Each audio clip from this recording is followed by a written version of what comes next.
नमस्कार। आज मैं आप लोगों को फिर से समास सॉल्व करवाऊंगी, वह प्रश्न समास का जो आपकी पिछली परीक्षाओं में टीजीटी पीजीटी में आया है, और वह रहेगा तत्पुरुष समास से संबंधित कि तत्पुरुष समास का कौन कौन सा भाग पिछली कक्षा में आया है, कौन कौन सा प्रश्न आया है। आइए देखते हैं। पीजीटी 2013 में पूछा गया था प्रश्न कि ध्यान मग्न में कौन सा समास है। तो जब समास को आप अच्छे ढंग से विग्रह कर लेंगे तो आप समास अपने आप पकड़ पाएंगे। आइए इसको विग्रह करते हैं। ध्यान मग्न, इसका होगा ध्यान में मग्न। अब आप जान गए हैं कि ध्यान में मग्न यहां पर क्या होता है, यहां कारक की विभक्तियों को जोड़ करके जहां बनता है वहां तत्पुरुष समास होता है, और विभक्तियों को हटा करके समास होता है, इन्हें लगा करके विग्रह होता है।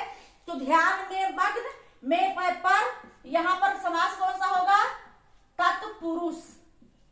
तत्पुरुष का यहां अधिकरण होगा में पर।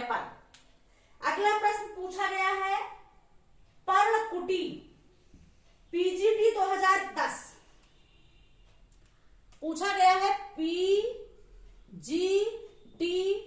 2010 में पूछा गया है पर्णकुटी। पहले इसका विग्रह करते हैं पर्णकुटी का। पर्णकुटी मतलब पत्ते की कुटी, इसका होगा विग्रह पर की कुटी। काके की संबंध तत्पुरुष, ठीक, संबंध तत्पुरुष। तो समास क्या होगा, ना अव्ययी होगा, ना कर्मधारय होगा, ना द्वंद्व होगा, ना द्विगु होगा, यहां सीधे सीधे होगा तत्पुरुष समास। क्या होगा, पर्णकुटी, पर्ण की कुटी, तत्पुरुष समास। अगला प्रश्न पूछा गया है टीजीटी 2009 में। टीजीटी 2009 में पूछा गया प्रश्न है गौशाला। गौशाला, गो माने गाय, शाला माने जहां रहती हैं, गाय के रहने का स्थान क्या कहलाता है, गौशाला। इसका पहले विग्रह करते हैं।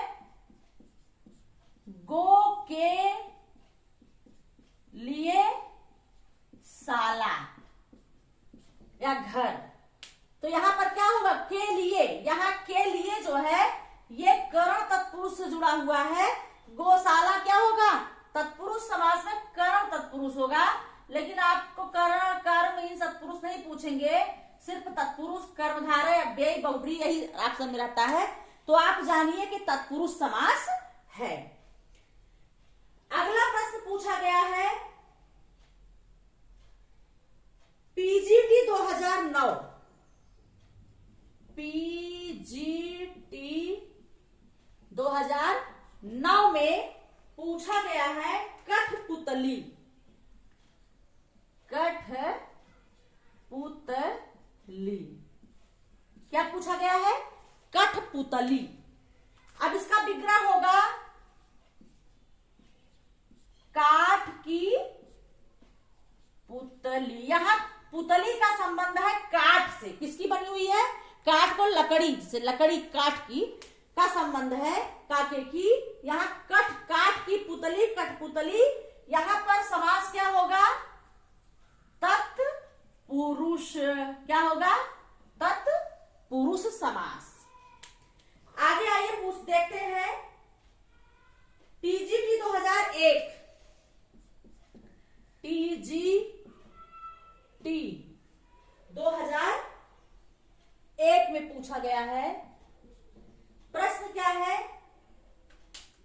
सिंह द्वार।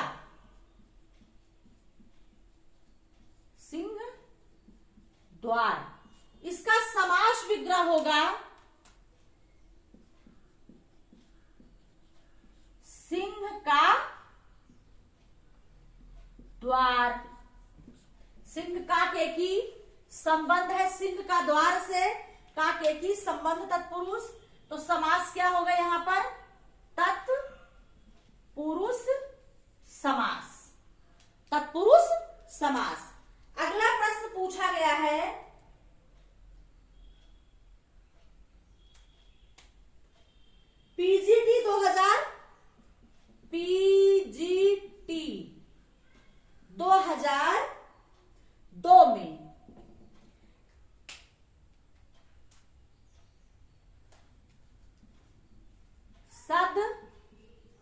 गति,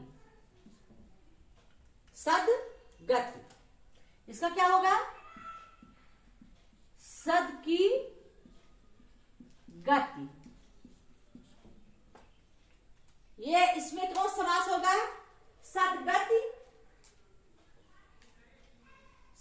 सदगति, मरने के बाद सद की गति, मरने के बाद अच्छी गति को प्राप्त करना सदगति कहलाती है। सद की गति, अच्छी गति प्राप्त करना। यहां पर क्या होगा?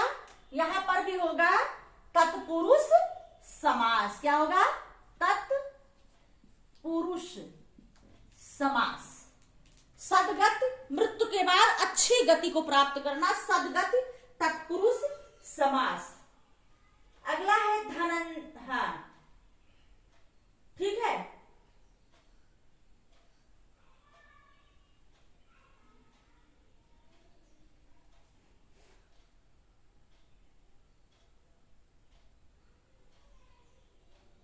अगला है शोकाकुल। शोकाकुल ये पूछा गया है पीजीटी 2003 में। क्या पूछा गया है?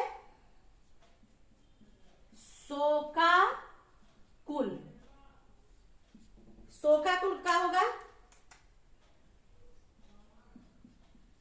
शोक से आकुल। ये भी कौन सा समास होगा? शोक से आकुल। ये होगा तत्पुरुष। शोकाकुल, शोक से आकुल परिवार, शोक से आकुल परिवार, शोक से आकुल परिवार तत्पुरुष समास होगा। ठीक है। अगला पूछा गया है प्रश्न पीजीटी 2004 में। पीजीटी 2004 में पूछा गया है अकाल पीड़ित। अकाल पीड़ित, अकाल पीड़ित, इसका क्या होगा विग्रह? अकाल पीड़ित का पूछा गया पीजीटी 2004 में। अकाल पीड़ित, अकाल से पीड़ित, अकाल से पीड़ित, ये भी कौन सा है? ये भी आपका तत्पुरुष समास है। कौन सा समास है? तत्पुरुष।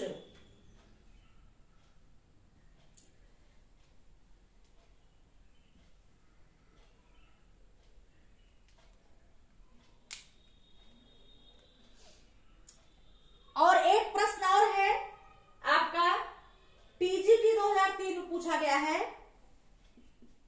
टीजीटी 2003 में पूछा गया प्रश्न है मनमाना। क्या है? मनमाना। मनमाना में पूछा है कौन सा समास है? इसमें तत्पुरुष समास की परिभाषा है कि इसमें अंतिम पद, पहला पद गौड़, अंतिम पद क्या होता है? इसमें अंतिम पद प्रधान होता है। ठीक है। तो यहां पर मनमाना में विग्रह होगा